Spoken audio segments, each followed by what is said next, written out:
Hey, so I decided to put both chapters one and two together. Reminder, there's not going to be a random pop quiz or anything. This is just to get started. This is going to be a little more cursory than future ones because this is kind of like, I don't know, just to get started. As chapter one states, introduction. Basically, this whole first chapter is just making sure you understand what forensic science is. Um, I'm not a big fan of these PowerPoints, but it is what it is. And so this is basically just wanting to make sure that you understand that forensic science is the application of science to criminal and civil laws. It is its own beast. Forensic science includes actual science, but there's also a lot of interpretation. And as we go through the first couple of chapters, we're going to go a little more into that. Skipping on down to the American Academy of Forensic Sciences lists 12 professions practicing forensic science. Wouldn't it be nice if they gave us the 12, but not going to worry about it. Our society, grown more complex, become more dependent on rules of law to regulate society. There is a difference between a criminalist and a forensic science. A criminalist literally is studying crime. Forensic science is the science based on evidence. It is the ability to look at the whorls on a fingerprint, the cast off for blood spatter, things like that. If you've ever watched the show Dexter, I know, weird, but blood spatter made me think of it. He was a blood spatter specialist. So he was a forensic science expert on blood spatter. Criminalist would be more like in Criminal Minds, where they are studying more of the actual crime or the psychology based on the crime. Why the slide says CSI effect, I don't know. I'm guessing because of the show. Because of shows like CSI and NCIS and things of that sort, a lot of people started finding the idea of forensic science a lot more interesting. And I mean, quite frankly, it is. History and development of forensic science. Well, early on, it was just take a look. Anyone who's had me for bio 1, 2, 3 and 1, 2, 4, mostly 1, 2, 3, will probably remember me harping on you about the scientific method. That's what this includes right here is you have to make that observation to get the question about something, and then it's all figuring it out. And so forensic science now has a much more careful and systematic approach than it used to. Back in the day, they just go in there and go, well, looks like Jim Bob crashed through the wall and dropped that pistol there. And that was good enough. And now they're like, well, does that wall look like it was crashed through by somebody on purpose? Does it look like he was thrown through the wall? Is Jim Bob's fingerprints on the gun, or did somebody take the gun from him and plant it in order to make it look like he did something? It's that kind of thing. So I think that's kind of cool. Initial scientific advances. We had the founder of forensic toxicology. Toxicology is studying the various toxic substances in the body. So this could be actual drugs, or what we think of as actual drugs, like had the person, I don't know, consumed alcohol or cocaine. Or it could be, did the guy die of natural causes, or is there arsenic in there? That's the stuff with toxicology. It also doesn't even have to be an actual murder. It could be that somebody just passed, and the toxicology can show that the water itself was unhealthy, you know? Anyway, we then also have like the polarizing microscope. We have different kinds of microscopes, and we will have a lab about microscopes. Um, Different types of microscopes in order to identify different things. Late 19th century progress. This guy devised the first scientific system of personal identification. And then we had conducted the first definitive study of fingerprints and their classification. That was learning the loops and the swirls and all of those things, which we will cover this term. And then this is also when we got Sherlock Holmes, who became very popular for actually studying the clues and say it with me, using the scientific method. I love Sherlock Holmes. Then we have the system of bodily measurements used for identification of an individual. The picture here looks interesting, but basically what it's trying to show is the height, the arm span, height when you're sitting, the shape of your head, the temple. Here he's showing the difference between your ear and your shoulder. So like when you're going like that, because that's also going to measure your neck, showing your foot, fingers, arm, everything, because each person is measured slightly differently. And each of these small differences can make all the difference in the world when you are trying to figure out a crime. All right. Then we have somebody who developed a procedure to determine blood type from dried blood stains. Fundamental principles of document examination. That seriously was important because this helped with verifying if a document was valid, if this is truly what it was, or if somebody went in there and changed a couple of things to make it look like something else. And then the comparison microscope, so you could actually compare the two next to each other. So here where it says particular gun fired a bullet, this means you've probably watched a show on this before, where there is a crime, a bullet is found, you see the little marks on it, and then they suspect these other guns and they fire bullets out of them, and then they put it in there and they turn. So then they compare each little mark on the bullets because each gun barrel is individual, and you can identify if this gun shot that bullet based on the marks on the casings. Then we have this guy utilized microscopy and other analytical methodologies to examine evidence, and then wrote the first treatise describing the application of scientific principles to the field of criminal investigation. So that last one, again, that is putting forth the scientific method in criminal investigation. Workable crime laboratory basically said, hey, we need to collect this evidence and keep it safe and make sure that nothing is interfering so we know there's no cross-contamination. Then we have the exchange principle that states when a criminal comes in contact with an object or a person, a cross-transfer of evidence occurs. So, and I am so sorry for the various examples that pop into my head. If somebody punched me in the face and busted my eyebrow open, and yes, that has happened in the past. I was 16 and that's why I remember it.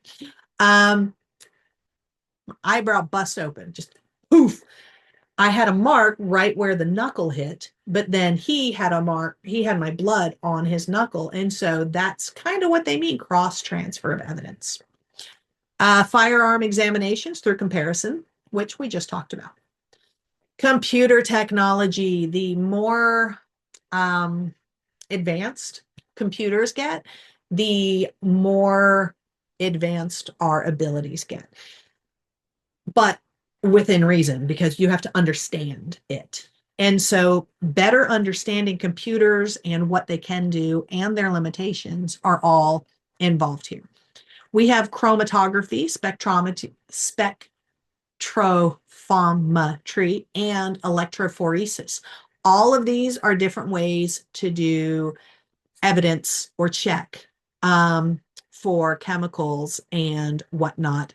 We will cover these in future chapters. Again, chapter 1 is kind of like this is what we're covering the whole course. Then we have DNA profile testing and computerized databases for fingerprints, bullets, shell casings, DNA, whatnot. This is so if it's ever entered the system, it is then put into this central computer so then other people can go, hey, I found this, put it in there and see if there's a match. If there's no match, it doesn't mean that it's wrong. It just means that there's no match that has already been entered into the central system. Ever increasing number of crime laboratories. Pretty much it's increasing for multiple reasons. One is because we're getting better. So as we're advancing in our forensic science technologies, we need more space. Also, we have more people. As the population grows, statistically, we're going to have more crimes, which means we need more labs. Oldest forensic laboratory was created in 1923. And in 1932, the FBI organized a national laboratory that offered forensic services to all law enforcement agencies. We'll, again, talk about more of this later. The US does not have a national system for forensic labs. A lot of times it's based on the location, or they have to then source it out. So this is why you will, if you ever watch any of these crime shows, they will show ones that are in small areas having to contact the big city. And that's why. It's not one location, it's you find the closest one to you that you can utilize. Development of crime laboratories in the United States has been characterized by rapid growth. So at the time of this book, which, if you notice, copyright 2026, approximately 409 public crime laboratories operate at various levels of government. So we have federal, state, county, and municipal. That goes from biggest to smallest. And then the labs vary. Supreme Court decisions in the 1960s are responsible for police placing greater emphasis on scientifically evaluated evidence. Science-based is what you need. You can't just go by somebody's opinion or thought. You have to have science to back it up. Without actual scientific evidence, it's all just opinion, and people can be wrong. Ever increasing number of crime laboratories, partly the result of crime laboratories inundated with drug specimens because more people are doing drugs, and the advent of DNA profiling. So we have more labs in order to better identify the drugs involved and the DNA involved. And again, you have to use science on this. And I'm going to use drugs as an example. There are plenty of shows where it shows like a drug bust or something. The person gets it and he goes, yeah, that's, and he tells you what drug it is. That's old school. You can do this and have your gums go a little bit numb, or the tip of your tongue numb, or taste a little acidic. And you might go, okay, yes, that is cocaine because cocaine is known to numb those, blah, blah, blah. But that's not the only powder that does. And also, most drugs are being cut with something else. This is how it used to be done. The scientific way is to take it and take some of the drug and actually run it through testing. And that's one of our chapters in this book, in order to identify exactly what the drug is. So that's the difference between in the field way people did it and the actual scientifically evaluated evidence. All right. Crime labs mirror the fragmented law enforcement structures that exist. Yeah, because you've got, again, federal, state, local. Same thing for the labs, same thing for the police. Federal law enforcement, that was the word. Those were the words I was looking for. So 4 major federal crime labs have been created. We have the FBI, the DEA, the ATF, and the U.S. Postal Inspection Service. Not going to lie, every time I read that last one, I crack up because I forget it's a thing, and I think it's just the post office. But this is legit important. If anybody remembers, like, what was it, 25 years ago, when anthrax was getting mailed out, that was their job. They're the ones looking for bombs and poison and things like that. So it's been right. This is going over the history of Great Britain and about Canada's forensic services. I'm really not too worried about most of these because, again, we're covering all this throughout the term. Physical science unit. The physical science unit brings together chemistry, physics, and geology in order to identify and compare physical evidence. It should say it also adds in biology. I don't know why they missed that, because biology is used in every aspect here. And this is to examine drugs, glass, paint, explosives, and soil. This is why, because they have a totally different section. Thank you. So biology unit. applies the knowledge of biological sciences in order to investigate blood samples, body fluids, and DNA, and compare fibers and botanical materials. Then we have our firearms unit and the document examination unit, photography unit, and this says 4 of 4, so it might not have the rest, but our last chapter even covers computers, okay? Oh, I guess that's here. We have our toxicology unit, our latent fingerprint unit, and the forensic computer and digital analysis. See, this is where I'm just going to skip over because, again, this is all stuff we're covering throughout the term, and it feels a little silly. Forensic psychiatry, relationship between human behavior and legal proceedings, and forensic ontology, that's your teeth. And so this is for if you find a body, you're able to use the teeth in order to identify them, or there's an attack and somebody's been bitten, you can use it for that too. Forensic engineering, forensic scientist needs to be skilled in applying a whole bunch of different principles and techniques. You have to be extremely objective. You have already failed as a forensic scientist if you walk in the door and have decided you already know what happened. You have to check all of your opinions at the door and look only at what's in front of you. You cannot say, well, if this happened, then that happened. Nope. A proper forensic scientist is in the moment only. Everything else does not matter. If you do not see it, you do not document it, it does not exist.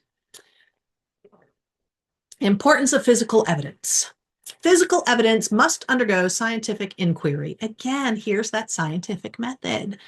So you have to do this properly for those of you who remember and those who don't. It is observation, hypothesis, prediction, test, analyze results. I swear I missed one. Observation, question, hypothesis, prediction, test, analyze results, conclusion. No, I didn't. I just forgot to add conclusion. That's what this is. You have to make your observation, pose your question, figure out your hypothesis, predict what's going to happen, conduct your test. So that's where the testing of a hypothesis is. Analyze the data that you have collected and then decide if it's accurate. So we have a couple of cases here. The Fry versus United States decision set guidelines for determining the admissibility of scientific evidence into the courtroom. To meet this standard, evidence in question must be generally accepted by the scientific community. So that means most of the science community says it's actual. Then in 1993, this case going against the Dow company, U.S. Supreme Court said that the Fry standard is not an absolute prerequisite to the admissibility of scientific evidence. In other words, it's not, it doesn't matter if most of the science world believes it's true. What about here? So the trial judges were supposed to be the gatekeepers for the admissibility and validity of science evidence and for the expert testimony. That means if you have somebody who will come in and say, nope, that science is incorrect because I say so, you can totally do it. They actually removed some of the best authentic science because I'll say money talks. You will have people who can hire a lawyer that can sound good enough for the right price to make your side win. And that is so not okay. I think we failed on this one. We really need it to be, this is science, so this is science. So this offered some guidelines as to how a judge can gauge scientific evidence, whether the scientific theory or technique can be tested. Okay, I will agree with that. Whether the technique or theory has been subject to peer review and publication. It should be. And the technique's potential rate of error. Yes, we need this. Do they have to go by all of this? No. But they should, because that rate of error is extremely important. more guidelines, existence and maintenance of standards controlling the technique's operation, and whether the scientific theory or method has attracted widespread acceptance within a relevant scientific community. These two. The maintenance of standards controlling the technique's operation. Hopefully everybody knows that there are certain things that have to be calibrated and recalibrated. If you never recalibrate it, it goes out of whack and then it's not accurate. That's what this is talking about. And attracted widespread acceptance within a relevant scientific community. This is a scary one right now because we currently live in a time in a country where what is known scientifically is being tossed out the flipping window. And so I'm kind of concerned, just so you know. I don't know why that's so high up there. That's annoying. Okay, providing expert testimony. Forensic scientists may also provide expert court testimony.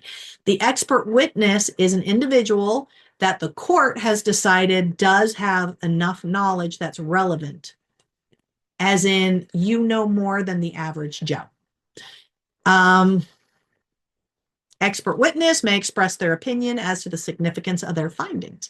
So I teach science, so I could go in there and I could talk about science. And while I am very good at breaking complex science terms and stuff down to a more understandable way, that doesn't mean somebody who uses those same terms understands the same thing I do, if that makes sense. So what it means here, the expert, you have to know and agree that they are an expert in their field. Somebody else can say, hey, I've read a bunch of this. I took a science class and I've watched 27 different YouTube videos. That doesn't make the person an expert. Okay, just gonna throw that out there. And for the may express their opinion, that means they're not just going, I think blah, blah, blah. They're saying the evidence shows this. And in my experience, every time the evidence showed this, it meant that, which is very different from saying I think or I feel. Okay. All righty. Yeah,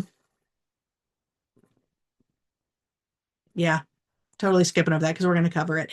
In the book PowerPoint, if you want to go to some of these websites, feel free. We are now on to chapter 2. I'm so grateful. I'm done with being in front of a computer, dude. Let me tell you that. Securing and searching the scene. This is pivotal. If you do not do this correctly, the whole thing's pretty much lost. So the first thing somebody does when they arrive at the crime scene is lock it down. They see if anybody needs help. They get them help. They cover everything else. For the detaining potential suspects or witnesses, you take those people, stick them over here. Don't let them talk to everybody else. Also responsible for the boundaries of the crime scene. So this is that secured part I was talking about. The secured area should include the area where the crime took place and the surrounding area, because just because somebody was like, we'll just say mugged, right, they walked into a public shopping center and got knocked over the head. Right inside the Publix, yeah, that's the crime. But the person who did it might have brought stuff into Publix or from Publix to get there. So you have to do the surrounding area as well. Secure the crime scene to the greatest extent possible. If you can lock the whole thing down, like you can literally just block a door, of course that's best. If it's outside, that's really hard. And so that's where the putting the tape up, don't let anyone in, take the photographs, do that kind of thing as fast as possible, because the wind blows through and you're going to lose stuff. So this is just, you have to do it the best you can. And that's part of what all this is going. And some of this is obvious. Some of it just makes me laugh. You don't turn anything off. If all the lights are on and all the faucets are running, as much wasteful as that is, you have to leave it like that because there might be a reason. You don't smoke or eat or drink or throw up or use the bathroom at a crime scene. If you need to do that, you leave. That's good enough. Initial survey of the crime scene. You're going to take a look, a cursory look. You're basically logging it in your brain. And then you're going to start trying to preserve it the other way. What questions should the investigator ask? They should take note of the potential timing of the incident. They need to figure out when it might have happened. What are people doing around there? Did you see anything, hear anything, smell anything? There's a whole bunch of stuff for there. Obvious items of evidence are located and documented. Yeah, because anything you see, you're going to jot down. Special attention is paid to items or conditions that do not appear to belong. So say that, I don't know, maybe it's because the word technician popped into my head and it made me think of going to a salon and having your nails done. If you show up to a nail salon and there is, I don't know, say an electric drill sitting on the countertop of one of the technician stations, you're really going to take note of that because that's not normal. Could there be a valid reason? Yes, but that's not typical. So that is something that requires special attention. Primary crime scene. Their primary crime scene is where the initial crime happened. Secondary crime scene is after the initial occurred. So here they're giving you the example of a murder. So the house where the murder occurred would be your primary crime scene. Your secondary crime scene would be where you found the murder victim. Command center. The investigators receive their assigned tasks from the lead investigator. The lead investigator's job is to delegate. It is not to control everything. It is to know who is going to be best at which spot, and they assign those tasks. This is also where they're going to have all their equipment, where they meet to discuss everything, because everybody needs to communicate with each other as well as with the law enforcement in order to put all the pieces together. It's a giant jigsaw puzzle. We have different types of search patterns, and in just a couple of slides, it's going to show them all. And so I'm actually just going to go there. There we go. So here, you will see we have the line or strip search. That's where you just go straight up and down and up and down and up and down. Then you have the grid search, which in my opinion is a much better one. It is like the line search, but then you also go sideways. So it covers everything twice. Then you have the spiral search method where you just keep getting closer and closer and closer. The wheel array search and the quadrant zone search. In Bio 124, I think there was actually a little, we didn't do the lab, but there was a little something about this type of search. But it's basically, if you look here, you separate it into 4 quadrants. Then you take one quadrant and you separate it into 4 quadrants. It makes a large area easier to search by making them smaller, if that makes sense. Now, note all important descriptors of the vehicle. So if you're checking a vehicle, you need to know the make, model, color, VIN, registration, all of it, your tag, everything. Investigators will search the interior and exterior of the vehicle. Carefully search for fingerprints and cross-transfer evidence. Cross-transfer evidence can be paint on the outside. It can be a fingernail or a hair on the inside. It just means something that is not belonging to that vehicle. Then you search for trace evidence and tool marks. Vehicle may be searched at the crime scene or at the police department or crime laboratory garage.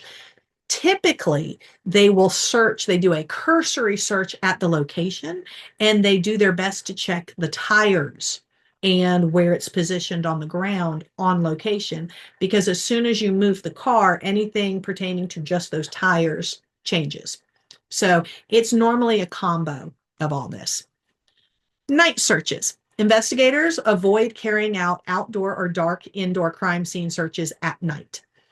Contrary to so many TV shows and movies where for some reason every flippin' search they do is after sundown, typically they do their best to do it during the day.